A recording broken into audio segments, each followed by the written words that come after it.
मैं खुश। फिर मैं पहले एक बार रैंक प्रेडिक्टर चेक करता था, फिर उसके बाद चेक करता था आईआईटी बॉम्बे में कौन सी ब्रांच मिलेगी, आईआईटी दिल्ली में कौन सी ब्रांच मिलेगी। अब मैं आपको अपनी एक रियल सिनेरियो बताता हूं। मैं फरीदाबाद में सेक्टर 17 में स्कूल है एमबीएन करके, मैं वहां से पढ़ता था। और मैंने आप सभी लोगों को बताया होगा 2009 में आईआईटी का जो टॉपर था वो मेरी क्लास का ही था, नितिन जैन। ठीक है, तो जब क्लास में जब पहली बार ऐसा अगर बच्चा आ जाए तो उसको देखा देखी भी बहुत अच्छे बच्चे हो गए थे, हम लोग भी पढ़ने लग गए थे क्योंकि वो बहुत अच्छी अच्छी चीजें क्लास में बता देता था, करवा देता था, तो पढ़ाई का माहौल क्लास में बन गया था, नो डाउट बन गया था। फिर जब स्कूल को लगा, और हमारा स्कूल नो डाउट क्लास में ही बहुत अच्छा पढ़ाता था, मेरे को कोई कोचिंग की जरूरत नहीं पड़ी थी, टू बी वेरी ट्रू। ठीक है, तो स्कूल में ही उन्होंने क्या करा कि एक ऐसी ही टेस्ट लिया। ठीक है, एक ऐसी टेस्ट लिया जिसमें उन्होंने कहा कि हम बच्चों को सेपरेट आउट करेंगे, टॉप 20 स्टूडेंट्स पूरे स्कूल में, और हमारे स्कूल में सिर्फ 11th-12th में ही आई थिंक 300-400 बच्चे होंगे। ठीक है, टॉप 20 स्टूडेंट। जब वो टेस्ट हुआ, ठीक है, तो अच्छा खासा टेस्ट था। ठीक है, और जब वो टेस्ट हुआ ना बेटा, तो मेरी 21वीं रैंक आई, 21वीं। ठीक है, 21। तो अब मेरे को जैसे उन्होंने टॉप 20 की लिस्ट बनाई, मेरे को इतना, मतलब जो सबसे ज्यादा बुरा किसी को लगता है वो 21वीं वाले को ही लगेगा, है ना। अगर 100 तक सिलेक्शन हो रहा है तो जिसकी 101 रैंक आई होगी उसको बहुत बड़ा दर्द हो रहा होगा, है ना। तो मेरा जो सिलेक्शन था, मेरा मैं जाके फिर अपने प्रिंसिपल से भी बात करी। मैंने कहा कि सर एक ही तो वो है ना, मैं 21 हूं सर, मेरे को भी ले लो, मेरे को भी ले लो। जो आपके अंदर जो है इशू ना, वो एज ए स्टूडेंट सभी में होता है। जो पढ़ना चाहता है वो उसको लगता है कि वहां पर कुछ ऐसी चीज हो जाएगी। लेकिन प्रिंसिपल सर ने एक खास बात बोली कि बेटा पहली बात, अगर मैं आपको लूंगा तो फिर 22nd वाला बोलेगा कि वो 21st तक सिलेक्शन हुआ है, सबसे ज्यादा दुख तो हमें 22 वाले को है तो उसका दुख का निवारण करने के चक्कर में फिर 23 वाला भी खड़ा हो जाएगा। फिर 23 वाले को अगर हम ले लेंगे तो 24 बोलेगा कि यार 23 तक सिलेक्शन हुआ है, सबसे ज्यादा दुख तो हमें हुआ है। ये कंटिन्यूड रहेगा। फिर दूसरी बात उन्होंने मेरे को बोली कि अगर आपके अंदर ये दुख है तो इसको पढ़ाई में लगाओ। आप 21वीं पे क्यों थे, आप पहले पे क्यों नहीं थे। तो मेरे को भी लगा कि हाँ चलो ठीक बात ये है। मैंने टीचर को बोला, मैंने प्रिंसिपल सर को बोला कि सर हमें भी वैसे ही पढ़ाया जाएगा ना, जैसे कह रहे पढ़ाया आपको वैसे ही जाएगा, पढ़ने वाली बात है। तो फिर उसके बाद से मैंने आपको बताया भी होगा कि मेरा कई सारा टाइम मैंने ऐसी, जैसे आप बकैती करते हैं, समय बर्बाद करते हैं, कई सारे चैप्टर छोड़ देते हैं, ये चीज मैंने भी करी थी। ठीक है, हर स्टूडेंट कर ही देता है कहीं ना कहीं। ठीक है, जब मैंने उसको क्रॉस करा और जब मैं उसमें पढ़ने के लिए बैठा, मैंने कहा यार कि नहीं यार अगले वाले टेस्ट के लिए करेंगे। ठीक है, उसमें मेरी रैंक आप बिलीव नहीं करोगे कितनी आई। मैं खूब पढ़ा। ठीक है, और मेरे को यह था कि मैं प्रिंसिपल सर को यह बताऊंगा कि नहीं यार कि मैं डिजर्व करता था। कितनी रैंक आई, हेयर कट कह रहा है पागल बच्चा।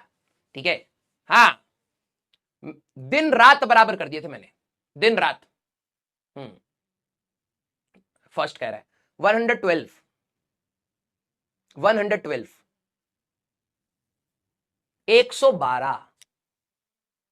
ठीक है बच्चे सोच रहे मोटिवेशन कहानी है, ऊपर ही गए होंगे।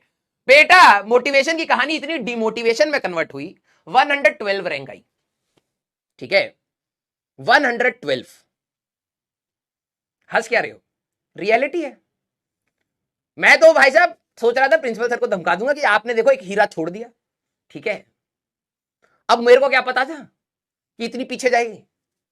मैं टेस्ट देके आया, मैंने कहा कि सर अगली बार मेरा मेरा बैच में आना जरूरी है और मैं इतना अच्छा पेपर देके आया हूं, मेरा तो होगा ही होगा। जब लिस्ट लगी तो 112वीं रैंक थी। तो प्रिंसिपल सर ने टॉन्ट मारते हुए पता क्या बोला, कह रहे बेटा 20 के अंदर लाना था, 100 रैंक पीछे चला गया, तो तेरी 12 तो आई है लेकिन 100 के बाद आई है। ठीक है, ये प्रिंसिपल सर ने हंसते हंसते बोल दिया। मेरी फिर ईगो हर्ट हुई। ठीक है, मैंने कहा यार ऐसा कैसे हो गया, इतना मेहनत करी और 112वीं रैंक। ठीक है, फिर मैंने दोबारा से पढ़ाई स्टार्ट करी और उसके बाद मैं पहले बार तो 19वीं रैंक आई, फिर 18वीं रैंक आई, फिर 17वीं रैंक, 2-3 टेस्ट हुए, बहुत ज्यादा इंक्रीमेंट नहीं हो रहा था, लेकिन यस मैंने बाउंस बैक करा। ठीक है, जो आपके अंदर लगन है, ठीक है, अगर आप उससे करते रहेंगे, और देखो जब जो टॉप 20 के स्टूडेंट्स थे जो फाइनली सेलेक्ट हुए, ठीक है, उस बैच में जब जेई का पेपर हुआ, ठीक है, उसमें से सिर्फ 8 बच्चों का सिलेक्शन हुआ। मैं ये कह रहा हूं टॉप 20 में से 8 भी बहुत बड़ी बात है, जिसमें फर्स्ट रैंक भी उस बैच से निकली। ठीक है, जो सेकंड रैंक थी वो 32 रैंक थी निखिल गोयल की। ठीक है, आईटी दिल्ली में उसको मिल गया था ब्रांच। ठीक है, 8 बच्चों का सिलेक्शन हुआ, तो मेरे को ये लग रहा था, और उसके बाद जो टॉप 20 के स्टूडेंट्स के बाद भी कई सारे बच्चों का सिलेक्शन हुआ था। It's never about the batch, it's about how you are going to study in the batch. ठीक है, अगर आप शिद्दत से पढ़ रहे हैं तो ऐसा नहीं है कि सिर्फ टॉप 20 के अंदर ही सारे सिलेक्शन हुए पूरे स्कूल के, नहीं, उसके बाद भी बहुत हुए। कई बच्चों के टेस्ट में 120 130 रैंक आ रही थी, उनका भी सिलेक्शन हो गया। मेरा भी लकीली सिलेक्शन हो गया था पहली बार में, बहुत अच्छी रैंक नहीं आई थी लेकिन हो गया था। कहानी का क्रेस्ट ये मैं आपको बताना चाह रहा हूं कि आप उस चीज को नेगेटिव वे में मत लीजिएगा। ठीक है, आप उस चीज को नेगेटिव वे में मत लीजिएगा। हर चीज में आप अपना बेनिफिट देखिए, आप अपना पढ़ाई करिए, और आप अगर अपने आप को इंक्रीज कराते जा रहे हैं, पोटेंशियल आप अपना इंक्रीज कराते जा रहे हैं, तो डेफिनेटली आपका आज नहीं तो कल कुछ ना कुछ सक्सेसफुल पैरामीटर आपको मिल जाएगा। इट्स नेवर अबाउट कि वो सिर्फ सर कॉलेज होना चाहिए, ब्रांच होनी चाहिए या रैंक होनी चाहिए। सक्सेसफुल पैरामीटर आपका हमेशा चेंज होता है। ठीक है, आज इस डेट पे आपके लिए कॉलेज हो सकता है, या फिर आईआईटी में आईआईटी की एक रैंक हो सकती है particular, 1 digit, double digit, triple digit, जो भी है। ठीक है, वो आपके लिए सक्सेसफुल पैरामीटर नहीं है, वो आपकी एक एम है। आप हो सकता है उसको अचीव करें या ना करें, लेकिन सक्सेसफुल पैरामीटर आपका वो होता है जहां पर आपको सेटिस्फेक्शन आनी स्टार्ट हो जाती है कि yes this is what I want to do. ठीक है, तो वो आपका हमेशा चेंज होता रहेगा। किसी समय पर आपको लगेगा कि यार मेरे को पढ़ना है, किसी समय पर लगता है कि मेरे को जॉब करना है, किसी समय पर लगता है रिसर्च करना है। ये आपके थॉट चेंज होते रहेंगे, तो आप उसको हमेशा हिट करते रहें और आगे बढ़ते रहें। क्लियर? यस। एक देखो ध्रुव खड़े, बेटा तुम खड़े हो जाओ, तुम्हें मुर्गा बनाएंगे। कह रहा है Nikhil Goyal is a YouTuber. दुनिया में इस बच्चे को लगता है एक ही नाम का एक ही व्यक्ति होता है।